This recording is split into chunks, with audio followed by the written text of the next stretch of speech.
찬송가 376장으로 찬송합니다. 376장입니다.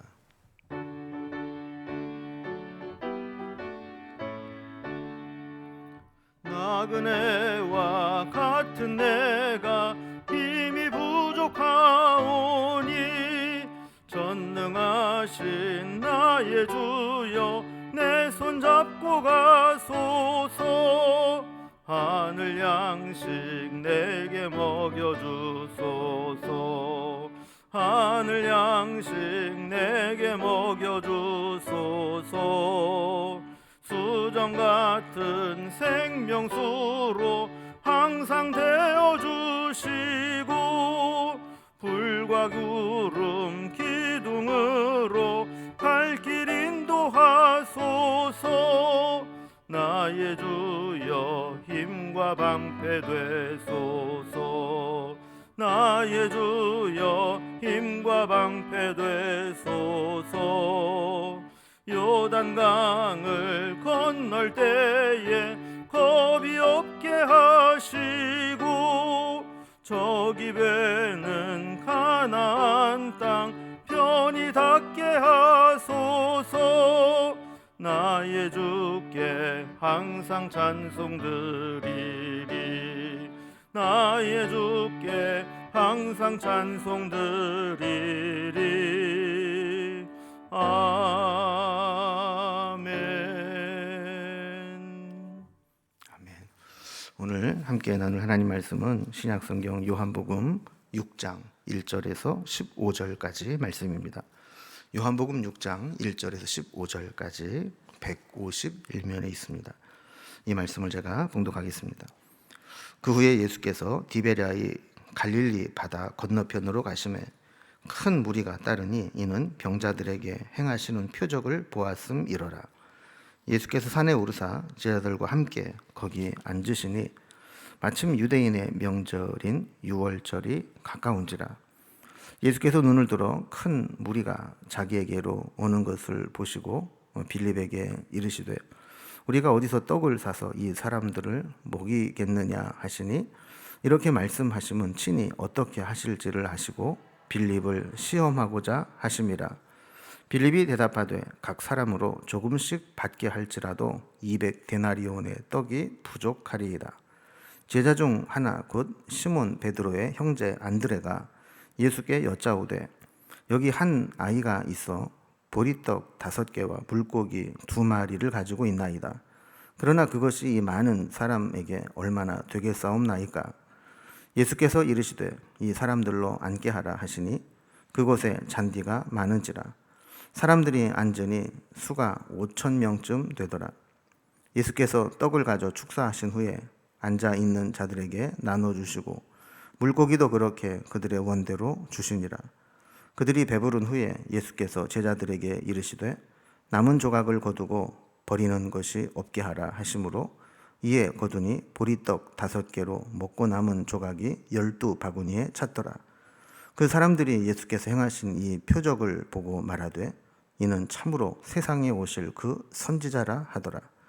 그러므로 예수께서 그들이 와서 자기를 억지로 붙들어 임금으로 삼으려는 줄을 아시고 다시 혼자 산으로 떠나가시니라. 아멘. 우리가 어제 살펴본 요한복음 5장에서는 예루살렘 베데스다 연못가 사건으로 이어지는 긴 논쟁을 벌이신 예수님을 살펴보았습니다. 그 장소가 이제 예루살렘이었죠. 근데 오늘 보면 이제 6장으로 오면 예수님 다시 북쪽 갈릴리로 올라오십니다. 자, 예수님에 대한 소문은 이제 점점 퍼졌고 또 특히 예루살렘에서 있었던 여러 가지 사건들로 인해서 사람들이 점점 더 많이 모여오게 되었습니다.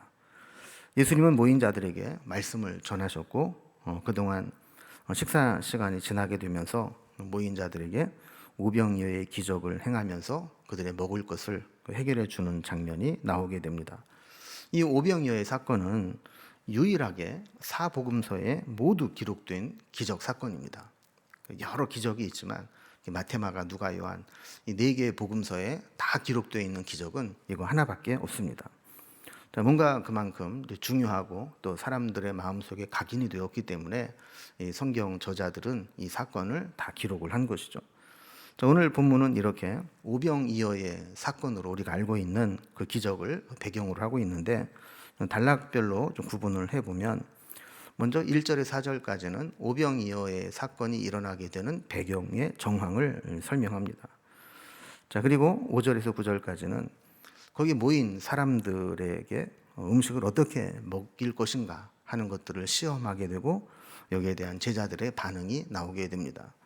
그리고 10절에서 13절까지는 예수님께서 오병이어를 가지고 온 한 아이의 오병이어로 기적을 베풀어서 거기 모인 5천 명이나 되는 사람들을 다 먹이게 되는 사건이 기록되어 있죠. 그리고 마지막 14, 15절에서는 이 기적을 행하신 이후에 그 현장에 있던 사람들이 어떤 반응을 보이는가 하는 내용으로 되어 있습니다. 이제 좀 자세히 살펴봅니다. 먼저 이 오병이어의 사건, 오병이어의 기적이라고 불리는 이 사건의 배경 정황이 어떠한가 하는 겁니다. 아까도 설명드린 것처럼 예수님은 예루살렘에서 베데스다 연못에 38년 된 병자를 고치시고 유대인들의 공격을 받으신 후에 다시 원래 고향인 갈릴리로 올라오셨습니다. 자, 1절에 보면 그 후에 예수께서 디베리아의 갈릴리 바다 건너편으로 가시매 그랬습니다. 이 갈릴리 호수 바다라고도 하는 이것의 이름이 여러 가지가 있죠. 게네사렛, 긴네렛, 디베리아, 갈릴리 여러 가지 이제 이름이 있는데, 특별히 여기는 이 갈릴리 해변에 로마 황제 티베리우스에게 바쳐진 도시다라는 의미로 티베리우스를 음역한 디베리아라는 곳이 있습니다. 그래서 이 디베리아라는 곳을 기념하면서 이것을 디베리아 바다 혹은 디베리아의 갈릴리 이렇게 불리게 되었던 겁니다. 예수님께서 이 갈릴리에 오셨다는 소문을 듣고 예수님에게 사람들이 모여옵니다. 그래서 2절에 보면 큰 무리가 따르니 이는 병자들에게 행하시는 표적을 보았음이로라 그랬습니다. 사람들은 특히 이 병자들을 고치는 표적을 보고 예수님에게 모여왔다는 거예요. 그럼 예나 지금이나 안 아픈 사람이 없습니다. 나이가 들면 다 아프죠. 그리고 의술이나 병원이 발달되지 않았던 상황 가운데에서 이 병 고치는 것은 그야말로 기적 중에 기적이었고 모든 사람이 바라는 것이었습니다. 자, 그러나 주님은 기적보다 말씀이 먼저였습니다. 3절과 4절을 보면 예수께서 산에 오르사 제자들과 함께 거기 앉으시니 마침 유대인의 명절인 유월절이 가까운지라 그랬습니다. 3절에서 예수님은 산에 오르셨다. 그리고 10절에서 오병이어의 기적이 일어나는 그 현장을 보면 잔디가 많았다라는 것을 이렇게 보면 그 지역은 예수님이 산에서 밑에 있는 잔디밭에 앉은 사람들에게 말씀을 전하고 듣기에 좋은 지형이었다라는 겁니다. 그래서 오늘 본문과 병행 구절인 마가복음 6장 34절에 보면 예수께서 나오사 큰 무리를 보시고 그 목자 없는 양 같음으로 인하여 불쌍히 여기사 이에 여러 가지로 가르치시더라 그랬습니다. 그러니까 예수님은 그곳에 모여서 온 사람들에게 병도 고쳐주고 가르침도 허락해 주셨다라는 겁니다. 근데 이렇게 여러 가지 가르침 그리고 치유의 기적을 행하면서 자연히 시간이 이렇게 오래 지나게 되었습니다. 그러다 보니까 사람들은 어디 가서 먹을 것을 구해오지도 못하고 배를 골고 있는 상황입니다. 4절에 6월절이 가까운지라 그랬어요. 그러면 6월절, 그럼 우리는 6월절 만찬을 연상하게 되죠. 거기에 어떤 추후의 만찬처럼 음식을 차려놓고 먹는 그런 상황인데, 지금 이 상황은 아무것도 먹을 것이 없는 상황입니다. 예수님은 이런 사람들의 간절함과 굶주림을 외면치 않으셨습니다. 자, 그러면서 그들을 먹이시기 전에 먼저 두 번째 단락으로 넘어가 보면 이 사람들을 어떻게 먹일 것이냐, 여기 모인 자들에게 어떻게 먹는 문제를 해결할 것이냐에 대해서 그들이 어떻게 생각하고 있는지를 시험하시게 되고 제자들의 반응을 보시게 됩니다. 예수님은 이 상황을 통해 제자들의 믿음을 시험해 보기를 원하셨습니다. 그래서 5절에 보면 예수께서 눈을 들어 큰 무리가 자기에게로 오는 것을 보시고 빌립에게 이르시되 우리가 어디서 떡을 사서 이 사람들을 먹이겠느냐 하시니 그랬어요. 요한복음을 기록한 요한은 이 질문이 빌립을 시험하기 위해서 주신 질문이었다 그랬어요. 그러니까 예수님은 그들이 해결할 수 없다라는 걸 또 알고 계셨어요. 이 문제를 어떻게 해결할 것인지, 그들의 생각은 어떤지, 그들의 믿음은 어느 수준까지 왔는지를 알고 싶었다는 거예요. 그래서 6절에 보면 이렇게 말씀하심은 친히 어떻게 하실지를 아시고 빌립을 시험하고자 하심이라 그랬습니다. 자, 어떤 반응을 보였을까요? 빌립은 계산이 빨랐습니다. 7절에 보면 빌립이 대답하되 각 사람으로 조금씩 받게 할지라도 200데나리온의 떡이 부족하리이다 그랬습니다. 여기 각 사람으로 조금씩 받게 할지라도, 이 말은 뭐냐면 아주 풍족하게 배부르게 먹이는 게 아니라 그냥 겨우 시장기만 면할 정도로 해주는 거라는 거죠. 근데 그 정도의 음식을 제공하기 위해서도 필요한 비용이 200데나리온이 넘는다는 거예요. 200데나리온 그러면 이게 얼마나 될까? NIV 영어 성경에 보면 이게 8개월치 임금이다 이렇게 번역을 했어요. 그러니까 한 데나리온이 노동자 하루 품삯으로 본다면 200일 일당이니까 안식일, 절기 빼면 약 8개월치 임금이 된다라는 것이죠. 상식에 입각한 이 정확한 통계 분석과 또 계산이 빠른 사람이 있으면 일하는데 큰 도움이 될 때가 있습니다. 그러나 때로는 그런 계산 능력이 믿음의 역사에는 별 도움이 되지 못할 때도 있습니다. 오늘 본문을 보면 문제 해결의 실마리는 의외로 미미한 곳에서 풀리게 됩니다. 계산 능력이 탁월하고 예측과 정보 능력, 분석 능력이 뛰어난 사람에게서가 아니라 의외의 장소에서 문제가 풀립니다. 8절을 보면 제자 중 하나 곧 시몬 베드로의 형제 안드레가 예수께 여짜오되 그랬어요. 자, 안드레와 빌립이 사실 성향이 정반대로 나타나고 있는데, 빌립이 계산에 능하고 눈에 보이는 것을 분석하고 측량하는 데 익숙했다면 안드레는 사람이 먼저 보이고 사람이 중요했던 사람입니다. 자, 안드레가 어떻게 했냐? 9절에 보면 여기 한 아이가 있어 보리떡 5개와 물고기 2마리를 가지고 있는 아이다.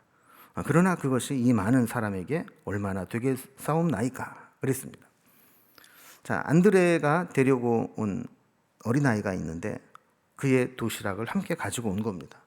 그래서 보리떡 5개와 물고기 2마리를 가지고 왔습니다. 아마 안드레도 이거 가지고는 택도 없다는 것을 알았어요. 그래서 이 아이의 손을 잡고 도시락을 가져오면서 그러나 그것이 이 많은 사람에게 얼마나 되겠사옵나이까 라고 스스로 반문처럼 질문을 던지게 되는 거죠. 그럼 빌립도 문제가 있고 안드레도 문제가 있습니다. 빌립은 아무리 계산을 해도 아무리 분석을 해도 해결할 방법을 찾지 못했다는 것이고, 안드레는 뭔가 가지고 나오기는 했지만 그것으로는 양의 한계를 벗어나지 못하는 현실적인 문제가 있었습니다. 결국 사람의 장기와 재능이 문제 앞에서 아무런 힘도 발휘할 수 없을 때가 있다는 것을 보여주는 것이죠. 주님께서 이렇게 우리에게 답변할 수 없는 질문을 던지실 때가 있습니다. 해결할 수 없는 문제를 내실 때가 있습니다. 그때는 단 한 가지 이유입니다. 우리의 힘으로 답변할 수 없고 해결할 수 없을 때에는 주님 말씀을 듣고 주님이 해결해 주시기를 구하라는 것입니다. 우리에게 있는 그 어떤 문제도 주님 손에 들려지게 되면 그것은 쉬운 문제가 됩니다. 주님이 그 문제를 다루시면 그 문제에 엄청난 역사가 나타나게 되면서 하나님의 능력으로 해결되게 됩니다. 세 번째 단락을 보면 드디어 이 먹는 문제가 해결이 됩니다. 오병이어의 기적이 일어나게 되는데, 이 제자들의 한계를 여실히 드러낸 예수님은 이제 주님 손에 이 문제를 가지고 역사를 일으키시고 표적을 나타내시는 겁니다. 10절에 보면 예수께서 이르시되 이 사람들로 앉게 하라 하시니 그곳에 잔디가 많은지라 사람들이 앉으니 수가 5,000명쯤 되더라 그랬습니다. 아마 예수님께서 이렇게 어느 정도 온 병자들을 고쳐주시고 또 말씀이 끝나가는 것을 보면서 사람들이 이제 배고픔도 있고 더 이상 견디지 못하고 일어나서 흩어지려고 했던 것 같습니다. 예수님은 제자들에게 사람들을 앉게 하라고 하십니다. 그리고 앉은 자들을 세어보니까 숫자가 한 5천 명쯤 되었다라고 기록을 하고 있죠. 11절에 보면 예수께서 떡을 가져 축사하신 후에 앉아있는 자들에게 나눠주시고 물고기도 그렇게 그들의 원대로 주시니라 그랬습니다. 한 아이가 가지고 온 떡과 물고기를 축사하고 나눠주셨다 그래요. 그리고 축사는 우리가 어디 가서 뭐 이렇게 축사를 한다 이런 의미가 아니고 축복하고 감사한다는 거예요. 하나님께 감사 기도를 올려드렸다라는 겁니다.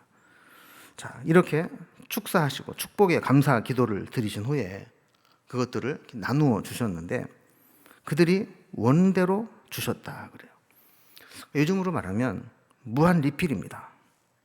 그들이 원하는 대로 배가 찰 때까지 무한 리필돼서 제공이 되었다라고 하는 겁니다.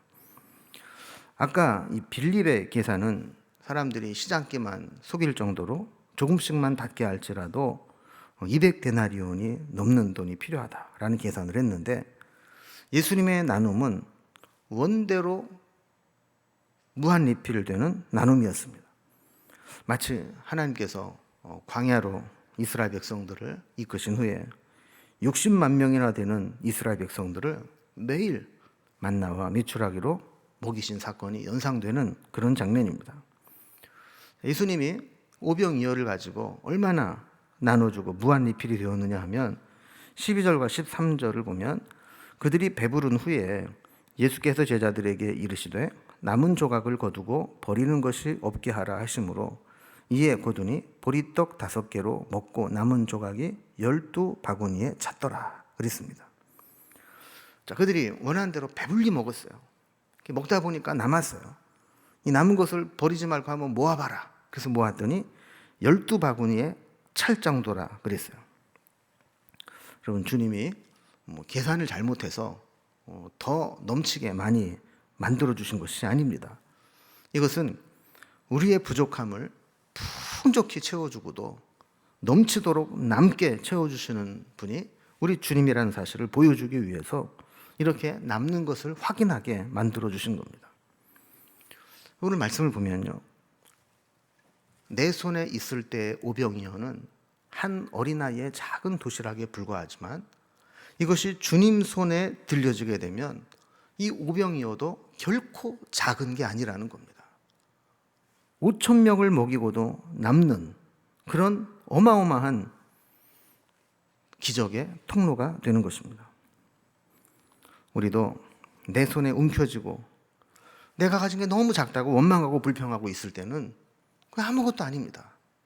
그러나 비록 내가 가진 것이 적다 할지라도 그것을 주님께 맡겨드리고 주님이 역사하실 것을 기다리고 주님께 내 모든 것들을 올려드리게 될 때 주님이 그것을 사용하시기만 하신다면 내가 예상하지 못했던, 내가 가지 못했던 무궁무진한 엄청난 결과를 우리에게 허락해 주실 것입니다. 거기에 모인 자들은 이렇게 단순히 배부름에 그 배를 채운 것만의 은혜가 아니라 이렇게 우리의 부족함을 채워주시는, 내 손에 있을 때는 작은 것이지만 주님께 맡겨드릴 때 그것이 역사가 나타나는 것을 경험하는 놀라운 일들을 체험했던 겁니다. 문제는 그것을 그들이 어떻게 해석하고 받아들였느냐 하는 겁니다. 마지막 4번째로 보면 이 기적을 경험한 자들이 어떤 반응을 보이는가 하는 겁니다. 14절입니다. 그 사람들이 예수께서 행하신 이 표적을 보고 말하되 이는 참으로 세상에 오실 그 선지자라 하더라 그랬습니다. 자, 뭔가 이렇게 수많은 사람들의 배고픔을 해결해 주는 것을 보면서 선지자다라는 것을 아는 것까지는 잘했어요. 그런데 동기가 불순했습니다. 예수님께 순종하려고 하기보다는 자신의 욕망을 이루어줄 임금으로 삼아서 예수님을 조종하려고 했다라는 거예요. 여러분, 예수님은 우리가 순종할 뿐이지 내 목적을 위해서 이용하고 조종할 뿐이 아닙니다. 15절에 보면 그러므로 예수께서 그들이 와서 자기를 억지로 붙들어 임금으로 삼으려는 줄 아시고 다시 혼자 산으로 떠나가시니라. 그랬습니다. 주님은 사모함으로 은혜를 구하고 주님께 나오는 자들에게는 한없이 관대하게 다가와서 가까이 대해 주시지만, 잘못된 기대와 자신의 욕망을 채우기 위해서 모여드는 사람들로부터는 멀리 떠나가십니다. 비록 그들이 예수님을 임금으로 삼으려고 할지라도 그것이 자신을 보내신 하나님 아버지의 뜻을 거스르는 일이라면 그들과 가까이 하지 않으시고 오히려 멀리 떠나가셨다라는 겁니다. 주님이 우리에게 주시고자 하는 것은 광야에서 먹은 잠시 육신의 허기를 채우는 이 땅의 양식이 아닙니다. 주님이 정말 우리에게 주시기를 원하시는 것은 영생하도록 하는 생명의 양식입니다. 주님이 오신 목적을 우리에게 보여주기 위해서 이 땅에 육신의 양식을 잠시 허락해 주신 것이죠. 그럼 만약에 주님이 빌립이나 안드레 또 예수님의 제자들을 시험하신 것처럼 오늘 우리의 믿음을 시험하신다면 우리는 어떤 채점표를 가지고 주님 앞에 설 수 있을까요? 그 믿음의 시험에 어떤 결과를 나타낼 수 있을까요? 우리는 주님이 원하시는 모습으로 주님께 설 수 있을까요? 오늘 본문에 가장 숨겨진 영웅은 자신의 오병이어를 가져온 어린아이입니다. 직접 예수님께 가지고 나오지는 못했지만 예수님께 자신의 도시락을 드리면 예수님이 어떻게 하실 것이라는 믿음을 가졌던 자는 바로 그 어린아이였습니다. 빌립처럼 계산에만 빠르고 또 안드레처럼 사람 중심으로 무엇을 하려고 하는 것이 아니라 내가 가진 것이 작다 할지라도 주님을 의지하고 주님 손에 맡기기만 하면 주님이 어떻게 하실 것이라는 믿음을 가지고 나의 모든 것을 주님께 맡길 수 있는 사람, 이 사람이 오병이어의 기적의 통로가 되는 것입니다. 여러분 어떻습니까? 내가 가진 것이 너무 적다고 원망하고 불평하고 있지는 않습니까? 그것마저도 주님께 맡겨드리고 주님께서 내가 가진 이것을 어떻게 사용하실지를 기대하면서 믿음으로 주님 앞에 설 수 있기를 주님의 이름으로 기원합니다. 기도하겠습니다. 하나님 아버지, 우리는 우리의 힘으로 감당할 수 없는 주님의 시험을 당할 때가 있습니다. 우리가 대답할 수 없는 질문, 해결할 수 없는 문제들 속에는 하나님만이 해결할 수 있고 하나님께 의지하고 구해야 된다는 것도 발견하게 되었습니다. 오병이어를 드린 어린아이와 같이 내가 가진 것이 적다고 원망과 불평을 하는 것이 아니라 오히려 주님께 내가 가진 것을 내어놓음으로 주님이 그것을 통해 역사하시기를 기대하고 기다리는 믿음을 갖게 하여 주옵소서. 그래서 오늘 내 손에 허락해 주신 그것을 통해 우리 주님이 역사하실 것을 기대하며 훗날 이 오병이어와 같은 내가 가진 것이 어떻게 주님께 쓰임받았는가를 간증하고 고백할 수 있는 날이 오도록 우리를 통해 역사하여 주옵소서. 빌립처럼 계산에만 능하고 아무 쓸모없는 자가 되지 않게 하시고 안드레처럼 사람을 데려오는 것까지는 했지만 온전한 믿음으로 주님께 맡기지 못하는 그런 불완전한 믿음이 아니라 주님께 내가 가진 것을 드리고 맡기는 믿음을 갖게 하여 주옵소서. 오늘도 우리가 하루를 살아갈 때 필요한 은혜와 능력을 더하여 주시고 주의 은혜로 덮어 주옵소서. 주께 우리의 모든 삶을 부탁드리며 예수님의 이름으로 기도드리옵나이다. 아멘. 각자의 기도 제목들로 자유롭게 기도하시겠습니다.